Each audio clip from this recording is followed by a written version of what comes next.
Let's go live, ladies and gentlemen, boys and girls, moms and dads, uncles and cousins, and all sorts of everybody who's at the big family reunion. Welcome to Living on a Thin Line with Tony Vicich. I am Tony Vicich. You are with me. You are with me now. This is the show that is your daily diversion from all the anger, anxiety, weirdness, and hoopla going on in the world today. We come to you every day at 2 p.m. Mountain Standard Time. I do not know what time it is where you are, but get out your slide rule and your little pocket calculator, and I'm sure you can suss it out. Take off your shoe, use your counting foot if you have to. 2 p.m. Mountain Standard Time is when we come to you every day, and we are here again. Something to bring up that I kind of got a kick out of this morning. I was going through my email, as we all do, waiting for that one special email where it says that I have $10 million in the bank, and it's actually true. But it never really comes. So I'm going through my email this morning, and I get a notice from YouTube. So if you're on Facebook, the computer screen of YouTube is right over there. But YouTubers, you see it plainly. Those you on ComedySchoolsRadioNetwork.com, use the theater of your mind to see what I'm talking about. So I go, oh, wow, what is this? And it was a notice of copyright infringement. So here's what it said. It said that portions of my video may be restricted in certain countries due to copyright infringement. And I'm like, what the hell? So I read further, and it got to the song Killing Me Softly by Roberta Flack. So we talked about Roberta Flack, what a wonderful artist they think she is, and how her version of Killing Me Softly to me is almost magical. Not only are the words about this, about a young girl being enthralled by a performer and how she fell in love just listening to him, but what she's able to do with the voice and her arrangement adds to it, as opposed to the Fugees, who did a great version, a little more rocky, mostly just Lauryn Hill over drums, and sounded great, but was not as good as Roberta's. And we talked about that, and I recommend and still recommend you listen to Roberta Flack. But here's what happened. And by the way, people have asked me to go, why don't you play music on your show? Why do you love music so much? Some think you know a lot about music, have such a wide palette when it comes to your taste in music, but you don't play music. Well, I'm about to tell you why. Okay? Yesterday at the end of the show, I signed off on Facebook Live. We signed off on ComedySchoolsRadioNetwork.com. And on YouTube, you have to press twice to sign off. If I reach over right now and hit end stream, a little box will come up and go, do you want to end a live stream now? It's like a secondary thing you have to do. And I hit it and I go about my business. And a couple times I've missed it. One time we went on 20 minutes talking about some album, Shirley and I. But this time I immediately put on the vinyl album I have from Roberta Flack, and we listened to the song and really enjoyed the song. And then I looked and I went, oh, wow, I haven't signed off on YouTube. Not thinking, I just signed off.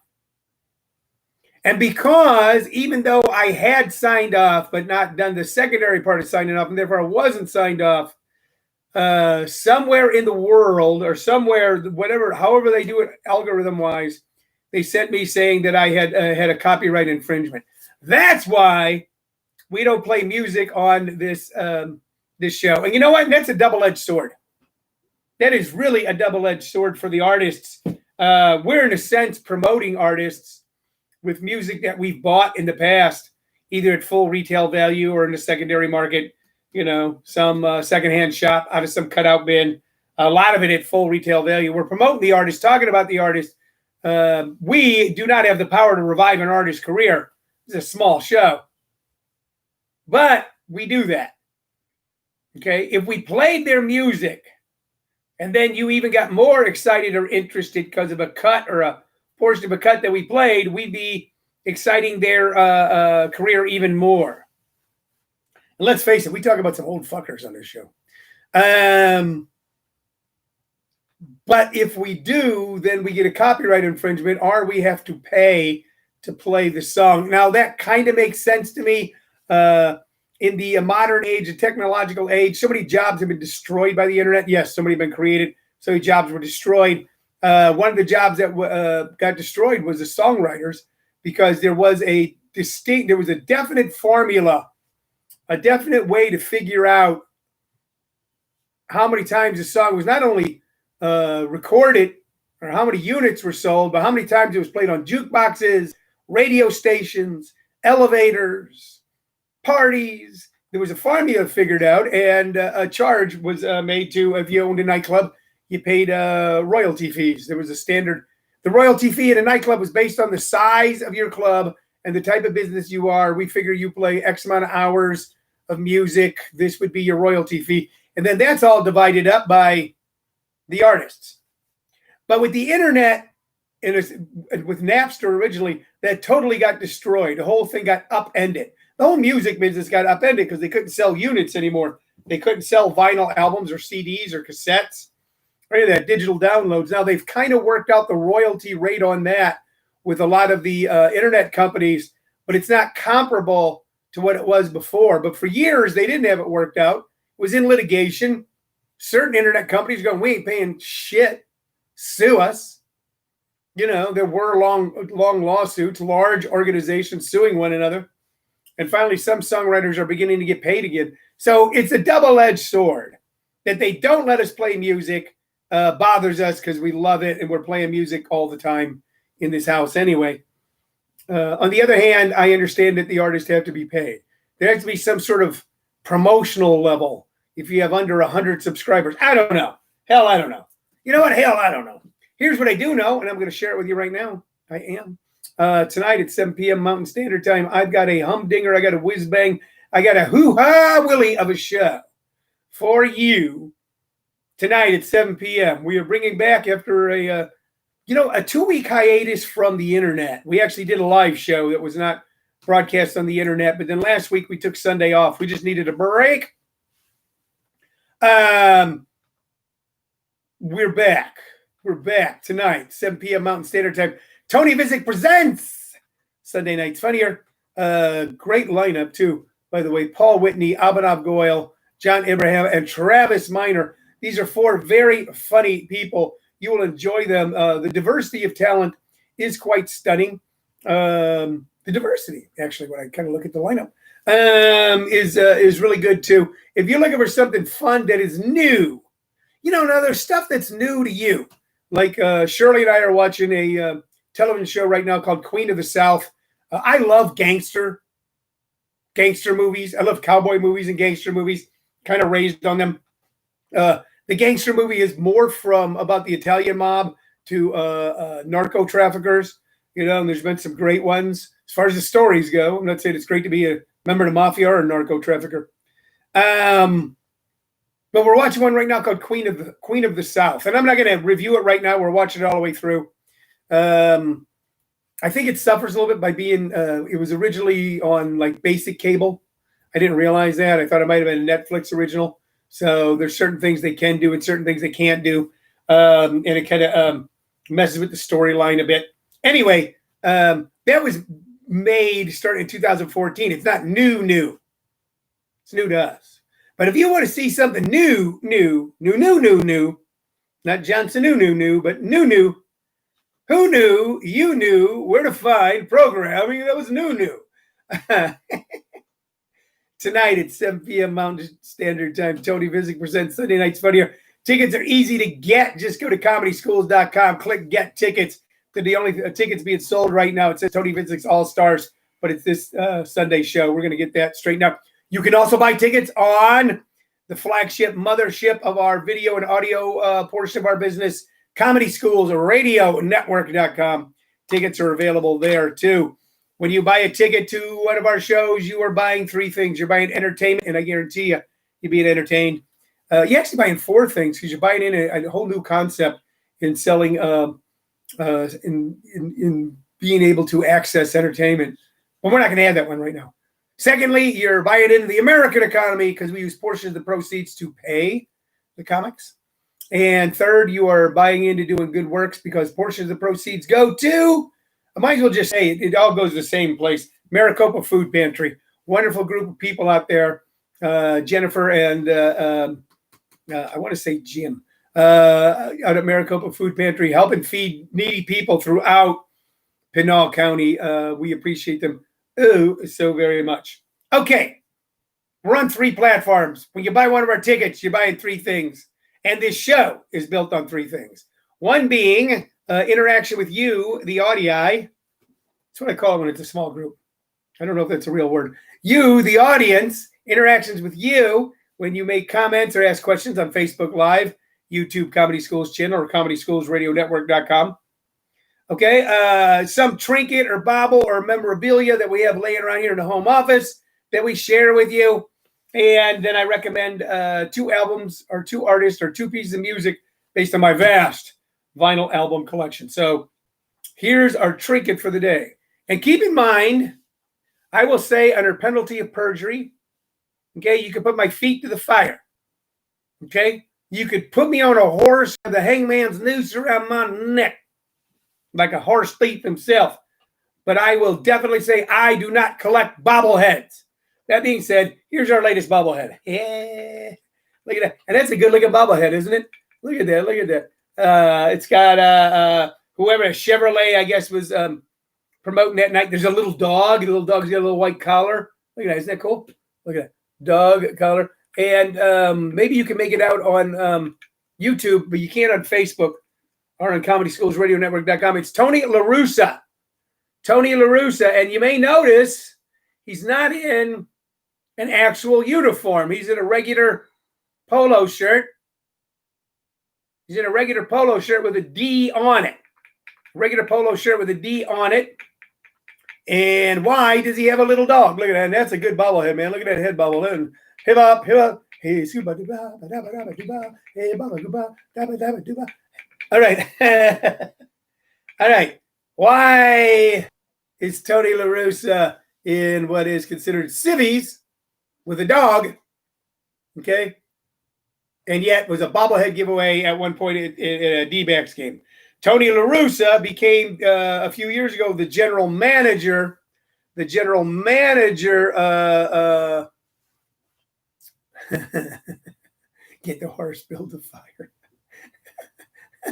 That's what Tina and Mike Lawson said. He is the current general manager of the Arizona Diamondbacks. The Diamondbacks are hoping that Tony LaRussa can sprinkle a lot of that Tony LaRussa magic on the Arizona Diamondbacks. It hasn't worked so far. Maybe it's that 2 out of 3 rule. I don't know. But Tony LaRussa was the fabled and legendary manager of the Oakland Athletics, took them to the World Series, then moved on to the St. Louis Cardinals and became one of the greatest managers in baseball Cardinal history. I believe taking the Cardinals to 2 World Series. I think Red Shandies took him to 3 World Series. He may have taken him to more. Tina, Mike Lawson, you might be able to tell me. Tony LaRussa was the manager of the Oakland Athletics. He was the manager of the Oakland Athletics during the big San Francisco earthquake in 1989. I was actually in New Mexico watching, I believe, the World Series between Oakland and San Francisco when also the TV went blank. And I was in Albuquerque. I was doing a show there, and I was at a house where they put you up. And I looked at whomever I was watching it with, and I go, I bet you had an earthquake, major earthquake.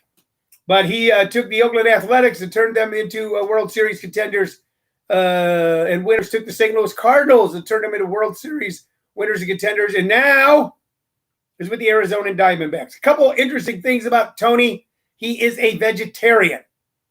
In a game like baseball, known for its all shucks, kind of tobacco chewing, regular guy, just give me a hamburger, coach, and put me out there. He is a vegetarian. He is also an attorney at law. He went back to college in his adult life and got his law degree. He also does a lot of great stuff with animals. And the reason there's a dog on here is because his charity that he's active in is the Animal Rescue Foundation. So, and he's actually active in it. And he didn't do it to really push his career or anything. All right. So very interesting guy. Also got arrested for drunk driving in Florida a couple years ago, leaving a spring training game, I think. Had a couple of beers. But man, who hasn't been arrested for drunk driving? Can't raise my hand. All right, my wife can, but that's usually because, we're driving her home when she's drunk. So left to her own devices, she'd be arrested every other night. Interesting, fascinating guy. Why has what he was able to do with Oakland and St. Louis not happen in Arizona? There might be a lot of factors involved. One might be that he's just the general manager. He's not the manager. He was one of the greatest field generals, one of the smartest guys on the field. He was also great at picking pitchers. Did an incredible job. All right, so that is our trinket for today. It is a Tony La Russa bobblehead in pristine shape, by the way. Look at that thing. Look at it.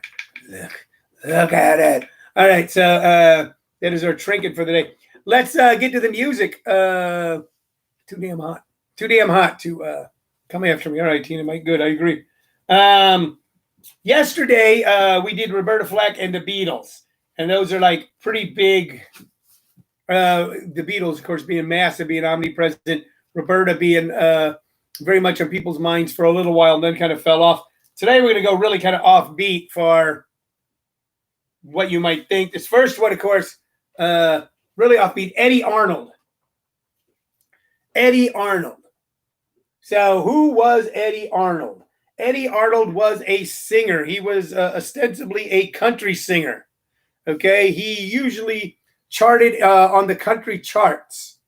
He was pushed he worked out of Nashville. He was produced out of Nashville. Usually was sold mostly on country stations. You weren't going to hear him on a lot of pop or rock stations. But I always thought that was shortchanging him a little bit because he was a crooner in the tradition of say Perry Como or Andy Williams. And by the way, if you hate Perry Como or Andy Williams, and I don't hate them, or Bing Crosby, I'm not trying to put Eddie Arnold down in that way, but a wonderful voice, one of those effortless voices that just seems to be able to glide across whatever the musical arrangement is. One of his big hits here, two of his big hits. What's He Doing in My World? Great tune. But the one that I really particularly love is Make the World Go Away. Make the world go away and get it off of my shoulders. And that's what the crooners did. That's why they were so popular. Guys like Eddie Arnold, Jerry Vale. Not Jerry Vale so much because he was a little bit of a show-off. But Bing Crosby, Frank Sinatra, Perry Como. Because what they did seemed so effortless that you thought you could do it too. Eddie Arnold, Perry Como, Bing Crosby sang the kind of songs that your dad probably sang in a shower or your granddad sang in a shower. That sounds pretty good. Simple, beautiful melodies, okay, that seemed effortless and seemed easy to do. By the way, that's important in the pop medium. A lot of comics that you like, a lot of singers you like, a lot of players you like. You identify going, I could have probably done that. I could have probably done that. That looks like something I could do. This album was called Pure Gold. It's a reissue. So it's an amalgamation of his hits that RCA did. The record companies did a lot of this where they would capitalize on an artist either after the artist had left. Or Bob Rocky's here. I know he's a big Eddie Arnold fan. After he had left or when their career was on the wane, to try to get one more sales jump. So Make the World Go Away. You should YouTube that. By the way, if you're 18 or 19 or 20, you might not like the song, okay, if you're a teenager. But if you're a little older, if you're a little mellower, if you're a little wiser, okay, and if a phrase like Make the World Go Away and Get It Off My Shoulders seems applicable today, then you might want to just listen to the tune. Okay, that tune is as good as a nice massage or a hot bath. All right, and right now, who the hell wants to take a hot bath? It's hot. All right, and the next guy, Bob Rocky says Eddie was a stud. Yeah, he was a booyah, Mac Daddy, and motherfucker. All right, our next album, okay, none other than the incomparable Boxcar Willie. Boxcar Willie. And if you like outlaw country music, if you just like country music, Boxcar Willie, he actually came along a little late for a lot of legendary artists. He came along in the 80s. Okay, was a late arrival to the Grand Ole Opry. He dressed up like a hobo. He sang like a hobo. He never was a hobo, but he took on that persona. He became a huge star down in Branson, Missouri. If you've never been to Branson, Missouri is like a casino without any gambling. Right now, the casinos in Las Vegas have gambling but no shows. Branson is like casinos without gambling, and it's old and it's white. And by the way, okay, just because someone's old and they're white doesn't mean they're bad people. Someone's got to say that somewhere. People, oh, old and white, old and white. Well, certainly there are a lot of bad guys who are old and white, but not the majority. But that's who you see in Branson. But he did a lot of songs that were already famous. Bob Rocky's saying, oh my God, please seek help. Why? Because I'm Boxcar Willie? It's good picking right here. It's kind of easy going to sing. God damn it, that's good picking. He didn't do his own songs. He did a lot of, and on this album, we got a lot of great classic reinterpretation, great classic country and bluegrass songs. Blue Moon of Kentucky, which was a big hit for Elvis. Crazy Arms, In the Jailhouse Now, which is an old Jimmy Rogers tune, one of the people who kind of invented American music. I Won't Get Over Your 6 Days on the Road. I love that song by Dave Dudley. 6 days on the road, and I'm going to make it home tonight. Wings of a Dove, beautiful song. Pistol Packin' Mama. Half as Much, which was a Hank Williams hit. Whistle Ain't Made of Gold. I don't know that song. Almost Persuaded, one of the great hillbilly Almost Cheated on My Wife songs. I used to listen while I was tripping on acid and drinking beer at the Jewel's Bar. It was on the jukebox. Louisiana Saturday Night. This Old House. Goodnight Irene, which was originally done by Leadbelly. What? Did I screw it up? Leadbelly. Okay. Good Hearted Woman by Willie and Waylon. Cold Heart, another Hank Williams tune. Mom and Dad Waltz by Lefty Frizzell. Lefty kicked some hippie ass, man. L.A. Lady by Lionel Martin. I don't know that song at all. I'm Thinking Tonight of My Blue Eyes by A.P. Carter of the Carter Family. Lovesick Blues, another Hank Williams song. Fraulein, I don't know that one. Don't Pretend, and I'll Fly Away, which is another beautiful song from the very beginning of American recorded music. So if you want to hear something fun and different, you go, man, I just want to go totally weird, just YouTube Boxcar Willie. Okay, totally unique sound, totally unique picking style. All right, just down home, totally invented and created too. Just like what was the name of the guy that used to tour with Woody Guthrie? Was a guy from Brooklyn, New York that remade himself into a hobo singer. Bob Rocky says, this is Gene Simmons from Kiss. Bob Rocky is working on a Gene Simmons impersonation. And I think that Bob Rocky, who's watching and listening right now, would be great doing a Gene Simmons impersonation. I think he's the guy for it because both men enjoy walking around in heavy makeup. Okay. Hey, listen, I'm going to, Jules, a.k.a. Pink Door. Did they change the name of it to Pink Door? The Jules? Or was it always called that and I just don't remember? Place I used to drink it when I was underage in High Ridge, Missouri. All right, we're going to wrap it up. Ladies and gentlemen, thank you so much for spending part of your Sunday with me. We'll be back tomorrow at 2 p.m. here on K-Sleep. No, we'll be back tomorrow at 2 p.m. here on Facebook Live, YouTube, Comedy Schools, and on ComedySchoolsRadioNetwork.com. Hey, buy a ticket. Watch us tonight, 7 o'clock. Go to ComedySchools.com. Click Get Tickets. And you'll be able to see a great show with Travis Miner, Paul Whitney, Abadav Goyle, and John Ibrahim. That's it. We're gone. Bye-bye. And this time, YouTube fans, I'm going to make sure I click off. So if I put on an album and listen to it to relax, that I don't have to then worry about getting sued by somebody who doesn't make any more money making music anyway. Bye, YouTubers.